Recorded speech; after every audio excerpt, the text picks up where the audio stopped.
5 blockages that unfortunately limit coaches or people who want to become a professional coach or who already are, but somehow they have trouble either finding clients or providing the change they would like to provide, and they maybe not always feel secure, comfortable into their position. Those 5 things come from both my experience and the one of the coaches I have helped over the years, seeing the main limiting beliefs, the main problems that keep happening to everyone, and the solutions or the reframes that help people who want to become a coach becoming more successful. The first one, classical when people engage on a path like that, is I'm scared it does not work. What if somebody is paying me for a session and nothing changes?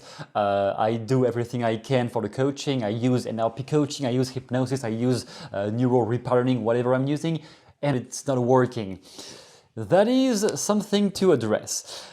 First of all, people change by themselves. You are not responsible for the change. Your presence as a coach, as a therapist, as a life coach is just an excuse for the client to change. People have everything they need at their disposal. However, they don't use it unconsciously because of guilt, because I'm not good enough, because my dad told me I would never succeed, and now this has become a suggestion in my mind that nothing with it that I do will ever be enough. Stuff like that. Your job here is to help them validate that even despite all their past failures or things like that, they can still succeed. So in the end, you are not responsible for them changing. You are responsible for putting at their disposal all the means you have so that they will find their answers by themselves. By no means are you entitled to provide something. You are entitled to provide your time for the duration of the session, and you are entitled to provide your efforts into helping that person. You are not entitled to the results that client will get in his personal life. That is dependent on them, and do they actually apply what you tell them to do during the session. Basically, you are going to get confidence in your abilities as a life coach, as a coach in general. You are going to develop your confidence by getting more skills, more positive experience of having helped somebody to change, and for that you need to start getting clients as fast as possible. Even if it is not the one you wanted, or this is not really a big problem, whatever, just the first person you can help, dive into it and use the fastest, simplest, dumbest method you can use to coach that person. One big thing that is holding new coaches back is, oh, I don't have enough skills yet, I don't have enough certification, or I haven't been certified by Bandler, by this, by that, whatever. Nobody cares, okay? No one cares who you have been certified by. The only challenge is get someone in front of you, find anything you can to make them find answers by themselves that will help them in their life. I didn't mean that will transform their whole life, that will help them, at least giving them some positive resource for that moment. So when I was starting, the big epiphany was, let's stop trying to use techniques, to use advanced nested loops or whatever, and let's see how can I make that person feel better in that instant. Can I make this person feel better after I have had a conversation with them than before? How can I do that? Very basic. And it doesn't need to be a paid client yet. It is just, how can I make that person feel at least a bit better during that moment? This is the beginning of being a life coach. In the beginning, just see what you can already use. No need of more techniques, no need of more theories of how the mind works. Don't care with what you have. It is a human, you are a human, so you already have things at your disposal anyway that you have been using, that your mother has been using when she was raising you, or your dad, or whoever has been raising you. You already have at your disposal, in the back of your unconscious mind, things that are going to help. So stop over-intellectualizing. The first person you can help, boom, go there. And this alone is going to higher up the level of confidence you have in your skills. Because you will notice that even when you don't know what to do, you still get results. Maybe not the very first time, but pretty soon it's going to get results. So from there, your confidence builds up, and it is way easier to tell people, yeah, I charge so-and-so for the session. Yeah, of course you're going to change. Or like, I'm going to do everything I can to make you change. I don't guarantee you will become a millionaire or those results, but I can put everything at my disposal to help you.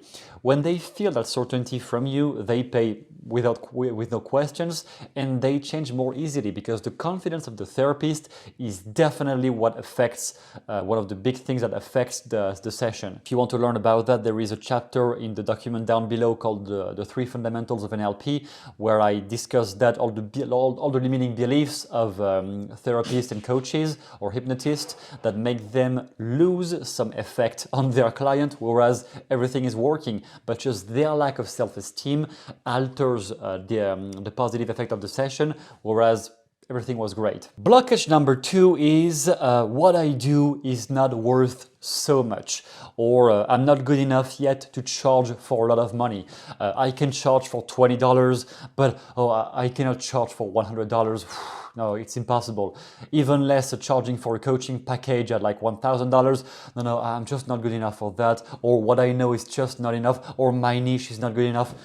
Whatever. Basically, the answer, the best reply to that is you are not a fucking mind reader. That means, let me elaborate. This means that you don't fucking know what is of value to the people you are talking to.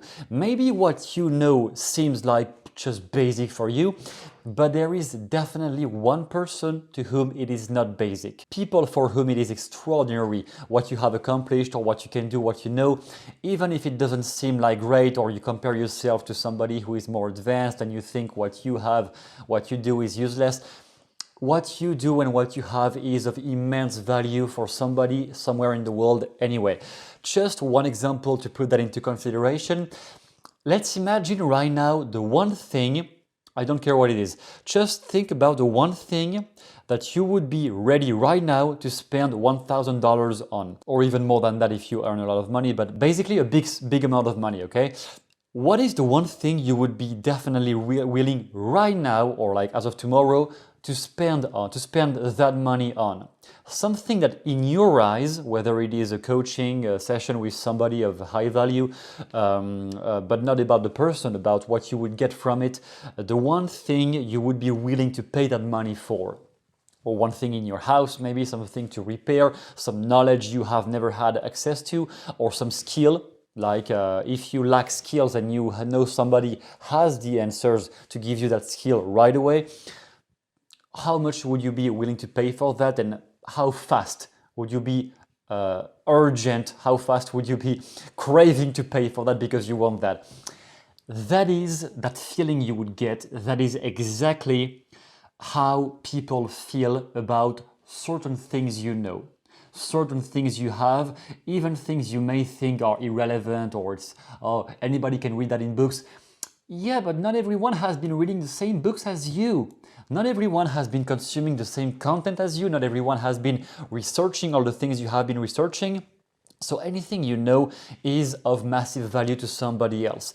The thing is not about should I charge or not, or how much. It is about who are the people who need me the most. You find the people who need what you have and what you know the most, they will be willing to pay anyway. Number 3, here we are. The number 3 is I don't know where to find clients, or I don't know how to get more clients. The big burden of all the coaches and therapists, especially the ones who want to get online, build their audience online or stuff like that. I think there was a massive increase during COVID, obviously. Oh, sorry, the C word. I shouldn't talk about that on YouTube. Whatever, I don't really care. So the idea of that, it is the rule of delayed results. When I started in my hometown as a hypnotherapist, many people who contacted me later in time. I talked about it to literally everyone. Everyone I could, not even everyone I knew was interested, just everyone in general. I was telling everyone, oh yeah, I just learned all those things about hypnosis, I can do that on people. Yeah, cigarettes, no problem, I can handle that. It was just exciting for me, like these are superpowers, I can do that with anyone. So I was just talking about it with everybody I could find. And At best case scenario, people said, oh yeah, it's interesting, yeah, why not? But nobody really signed or booked or anything. Months later though, all those people I had talked to, several of them, not a lot, but several of them were contacting me. Sometimes you gotta understand, some people have trouble to ask for help because it is getting themselves vulnerable. So it is normal also if when you talk about it, not everyone is jumping on the occasion, because even if they want to, they may not be ready yet. But knowing that you are there, you are willing to help, you are available, and they can talk to you, you are not like just trying to get their money, you are really someone who wants to help. When they can sense that from you, they will contact you when the time comes, or they will refer you. If they sense a connection with you, even if they are not the ones who want to contact you about the problem, when they have a friend or a sister or a cousin or whatever, or a colleague at work who wants to be helped, and they ask, and the people you have talked to, you have mentioned your services to, they will say, yeah, you know somebody who can do that. Oh yeah, he's a friend of a friend or whatever. Then the trust is established because you are not anymore a stranger, you are the friend of a friend or the acquaintance of an acquaintance. You're not nobody, you are somebody who knows somebody. This is a massive difference into how willing people will be to pay you for a therapy session or a coaching session when they know you know somebody they know. Massive difference. So I started like that in the beginning, not pretending it was a whole income right away, definitely not. But I started like that, and it builds up through time. And online, if you want to sell yourself online with all those online marketing strategies, the big thing I would say about that is kind of completely opposite to what all the business gurus say online. I don't even want to drop any names, but sorry. The big difference compared to what they say is there is no perfect platform. The perfect platform, in my opinion, is the one you use the most. So if you always consume Twitter, if you always use Twitter or X as a consumer, then use Twitter. If you always use Amazon because you're always reading a Kindle, reading books, publish some small 50 pages books on Amazon, whatever it is, or YouTube if you consume more of YouTube, start with the platform you already use, you already know really well, and you already enjoy using. Because the trust of an audience through a platform, whether it is Instagram, Facebook, whatever it is, the trust is going to be based on how much you enjoy what you do and how much you find meaning yourself in what you do. That is what makes people connecting with you as a coach, as a mentor, whatever. If you hate what you do, the connection is really not going to be that great, and the audience you are going to attract is going to be trash. It's going to be really a bad audience, because the feeling you will project through the screen will be the feeling of somebody who hates his life. Guess who are you going to connect with if you hate your life? People who are in the same phase, in the same exact behavior, attitude. So don't try to force yourself using an online marketing strategy that you hate using. That's not going to work. I would say personally, use the thing you are already using anyway. If you're constantly on Instagram, then use Instagram. If you are constantly on Facebook, then use Facebook. Just use the thing that is the most intuitive for you. It will really save a lot of time, and people will connect with you more easily when you produce the type of content that you resonate with yourself. Blockage number 4, we talked about money a little bit, but to dive more into this, number 4 is people are too broke, or the economy is bad. I should not be charging people right now because homelessness is skyrocketing in the US, whatever the excuse is. Basically, people are broke, I shouldn't charge, money is bad, money is evil, boo! All those classical limiting beliefs. One thing before getting to the reframe of that limiting belief, people just don't value as much, unfortunately, what they haven't paid for. I can guarantee the level of results between somebody who is watching my free videos and somebody who has been paying for my paid courses. The difference is massive. And is it because my courses are way better than the free videos? Maybe it is. Maybe it is not, I don't know. But the point is, when people pay, they feel much more involved, and because they feel more involved and more engaged, they put in much more effort. versus something that they just consume passively as a passive viewer that didn't pay for anything. People who have paid, they feel so much more engaged because they have put some of their own money on the table. From there, even unconsciously, they feel more engaged and compelled to get results than the one who just didn't pay for anything and who doesn't have to provide any value himself. If you pay money, you provide value for me, the creator, and then you get more value because you are more tied to what you have paid for. So you are going to do what I say. Whereas on videos where it's just free, some people may take notes and never do anything with it. People who have paid, from experience, they do. They apply. Or like at least they try. At the very least, extreme least, they try to apply. People who only consumed without paying, much less likely they will get results, much less likely. Some will, but in general, less likely to get results. In the beginning, when I was a hypnotherapist, I was trying to give a first free session because I was afraid to charge. And guess what? People were not putting in any effort. I was telling them, okay, based on your situation, we have done the therapy session.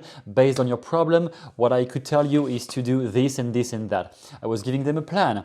You can do this with your life, or not with your life, but with your problem, with your smoking problem. You can do once per week this and this and that. Didn't do anything. They haven't paid. Then I had people who paid. I didn't even need to give them instructions.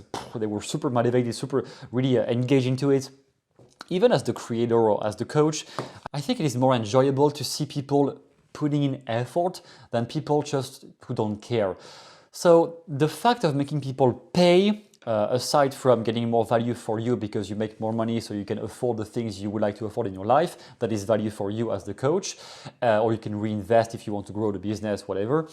And for people who are the clients, it is more value for them by spending because they are more tied and more entitled now to change, to justify why they paid. So it's not obviously about forcing people to pay, because for me, for example, I never forced anyone to buy any of my courses. If you don't want to buy them, don't buy them. Like, I'm fine. So it's just about proposing something of higher value, and the added value on top of what you are providing as the service that is usually, at least for me, it is what I provide as a paying service is more advanced and more going deeper into the details and into the solutions than what is free content. At least for me, some creators don't care. At least I put more dedication in putting something that I make people pay for. I put more dedication into making sure they will get results with the courses, whereas YouTube is more entertainment, basically. In the courses, I really want people to get results, so I put everything I can in it, hypnotic tracks and many things, tips and questions, surveys, many things to help them get results so that they get what they have paid for, guaranteed. One great text I had read from Dan Kennedy in the book No BS Wealth Attraction for the New Economy or something like that, basically by Dan Kennedy. It was really the text that really blew all my beliefs away about, oh, I shouldn't charge money, it is bad.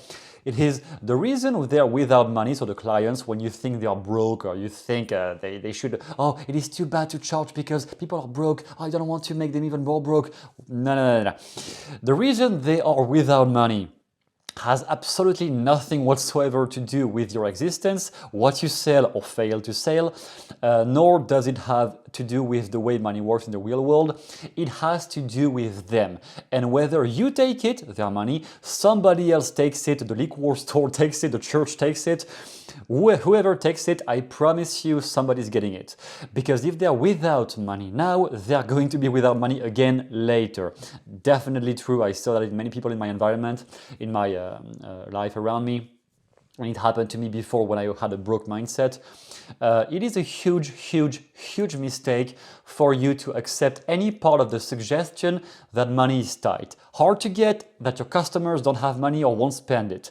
The truth, known by all smart marketers, is everybody somehow finds plenty of money to buy whatever they decide they want to buy. And it is proven every day over and over again when you look around you. And if by some freak, rare, incredible chance you actually have manage to put yourself into a position where the people you are doing business with are short of money or are tight about spending it, booba, you choose your customers. That is definitely what erased all my beliefs about, oh, it is bad to talk about money with the prospect during a strategy call.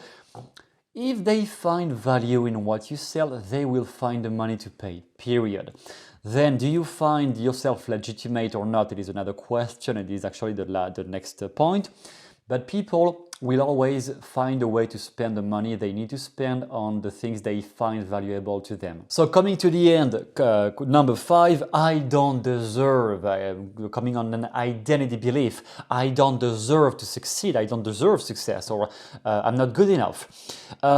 All those things that are coming from guilt, from shame, from comparing yourself to somebody who is 10 years ahead of you and thinking, oh yeah, but I'm not at that level.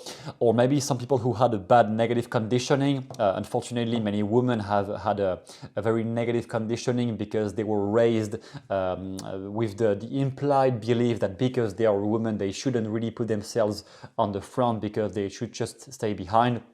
Unfortunately, I think it is really true in education in many places around the world. So all those deeply rooted beliefs, of course, they may get in the way when you want to charge people and put yourself assertively as an authority on the topic you are helping people with as a life coach.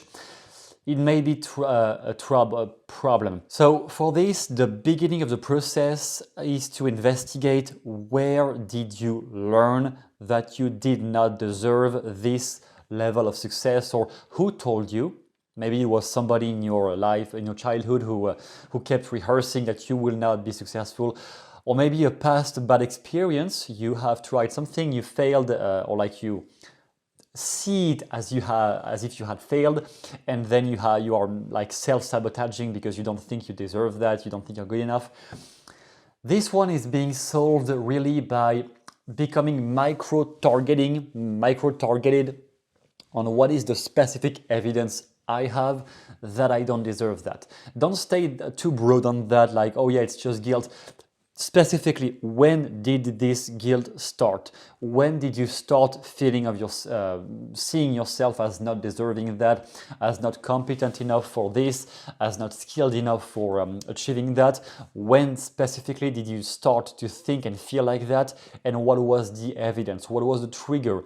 Once you have uncovered that, you can get into reframing, into healing, into going yourself to a therapist eventually if it is something too deep and too deeply rooted into yourself. Just those things need to be taken care of. And once you have taken care of it, you're going to notice that many of the things you thought were outrageously complex about becoming a life coach are actually pretty simple. Again, if you want to learn more about that, there is a document in the description. Chapter 2, fundamental number 2 in the manual down below, is specifically all about that, about when you are a coach, what do you do during a session, how do you sell yourself, and how to position yourself, and what do you say to a client to make them change, how to get more assertive about your skills, how to make people heal when they need it, and how to be more assertive in your career and get some of this success, some of those green bucks you have been after. It's not about money, but it's a nice additive to what you provide as a change, the good value you provide to people around you. So you can download that if you want. It is free, and I will see you in the next video.